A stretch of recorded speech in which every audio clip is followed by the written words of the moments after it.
तो चरण शरण केवल भगवान की, बस भक्ति केवल भगवान की, केवल प्रभु के ही चरणों का आश्रय हो। मन में इस बात का सुदृढ़ विश्वास हो, पक्का भरोसा कि भाई हमारा कल्याण प्रभु के अतिरिक्त कोई नहीं करा सकता है। अब जब भाई कहीं से कुछ मिलने वाला ही नहीं है तो द्वार द्वार भटक क्यों रहे हो?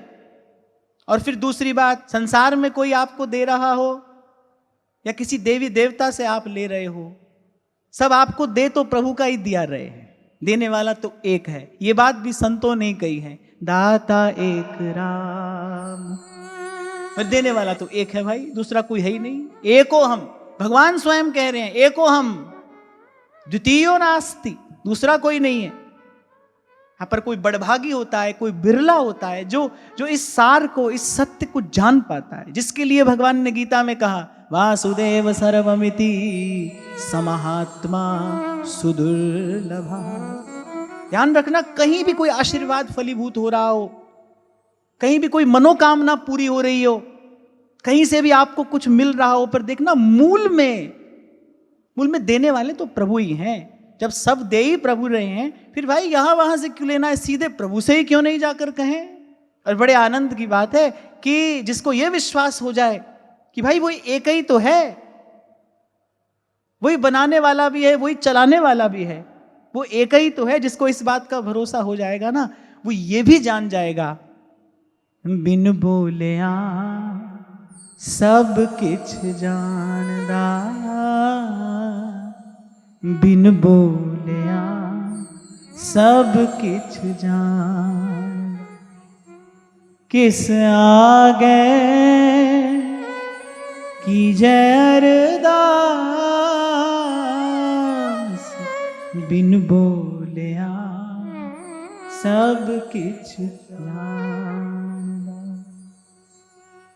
इसलिए संतों ने तो एक भाव में विश्राम पाया है, एक भाव में प्रार्थना तो की है, विनती तो की है, याचना तो की है और बार बार की है, बार बार वर मांगी हूं। सतत वो प्रार्थना में ही रत रहे, प्रार्थना ही करते रहे प्रभु से। अभी 2 दिन पहले तो हम आपसे कह रहे थे ना, संतों ने आग्रह नहीं किया, अरदास की है, तुद आ गए अरदास हमारी।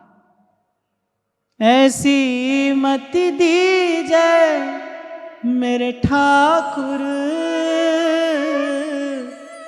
सदा सदा तुद त्याही,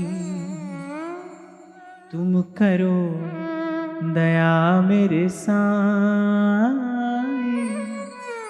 तुम करो दया मेरे साईं। तो पहले श्लोक में पंक्ति मुझे बड़ी प्यारी लगी, अनुग्रहात् भगवतः कृष्णस्याद्भुत कर्मणः। जो कोई नहीं कर सकता वो श्री कृष्ण कर सकते हैं, जो सब कर सकते हैं वो तो श्री कृष्ण कर ही सकते हैं, पर जो कोई नहीं कर सकता वो भी श्री कृष्ण कर सकते हैं, और अपने भक्तों के लिए सहज में कर देते हैं। ऐसे ऐसे अद्भुत कर्म, ऐसी ऐसी अद्भुत लीलाएं भगवान अपने भक्तों के लिए सहज में कर देते हैं।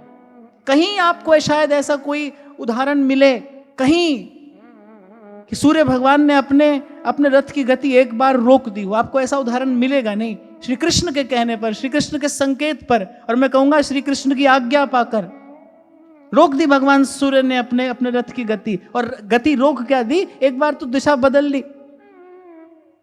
दिन में वो रात्रि का सा अंधकार छा गया, और वहां ब्रज की लीला में जब रास रस का वर्षण कर रहे हैं रास बिहारी, तब भी तो सूर्य चंद्रमा चकित थकित होकर रुक गए ना। ये सारी भगवान की अद्भुत लीलाएं संकेत करती हैं, काल को, प्रकृति को आज्ञा देने वाले सर्वेश्वर सर्वाधार भी श्री कृष्ण ही हैं, श्री कृष्ण ही हैं, श्री कृष्ण ही हैं।